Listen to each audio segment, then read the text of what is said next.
Hello and welcome to this video with me, Coach Reese. How are we all doing? So, in today's video, we're going to take a look at the pivot. We're going to take a look at the different ways we can structure it, and we'll take a look at some of the different ways it can be used. As always, timestamps are below, so let's get started. So when we're thinking about the pivot, we're mainly thinking about our midfield unit, and particularly the players who are at the base of our midfield unit. The amount of players that we see in a pivot will be mainly impacted by the team's starting formation.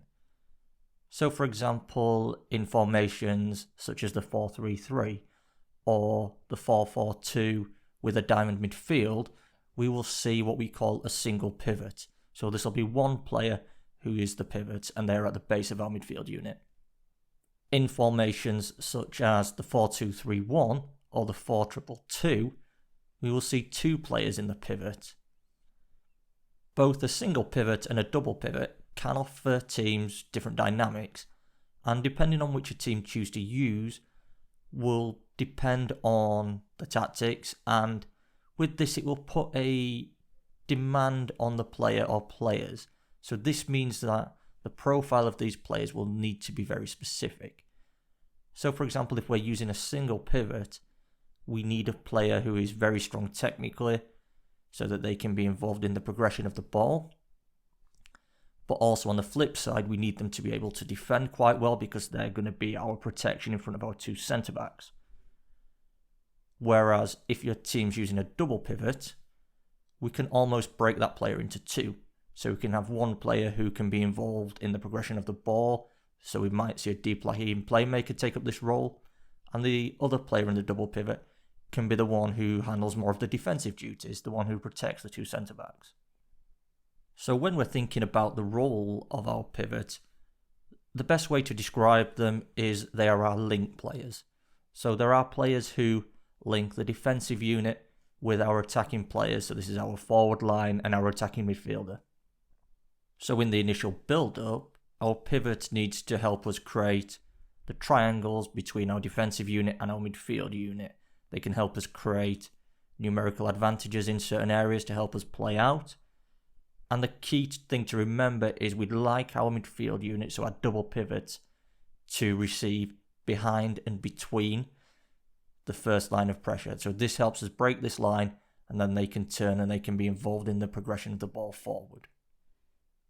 Another thing that our pivot can do is they can help us create a back three. This can happen as we start to progress the ball forward. So what we might see is we might see our pivot, either our single pivot or one member of our double pivot will drop between the two centre-backs. They can either be behind and be the deepest player, or they can be in front. This helps us create numerical advantage in here. So if we're up against a mid-block with two forwards, we've got a 3v2 there. And in this role, our pivot can almost be our quarterback, so they can control the game from this position. So they might be involved in what we call a pivot switch. So this can be a switch from left to right, but rather than it being one direct long pass, we can play a shorter pass into our pivot, who can then play the ball out to the other side. Our pivot is also really important for getting our attacking players, so it might be our attacking midfielders or our striker or left or right wingers, into dangerous areas. So what we'd like for our pivot is to be able to break lines. So we might see our pivot receive the ball in front of the opposition's midfield line and then play a line breaking pass into our attacking unit or our attacking midfielders who are in between the lines so that we can release them into dangerous areas. So that's a little overview of the pivot in football. We've taken a look at what it is and how it can be used. As always, if you did find the video useful, I do have a Ko-fi page, the link to that is in the description. You can use this if you'd like to support the channel. A big thank you to those that have already bought me a coffee over there. If you did find the video useful, remember to like, comment and subscribe.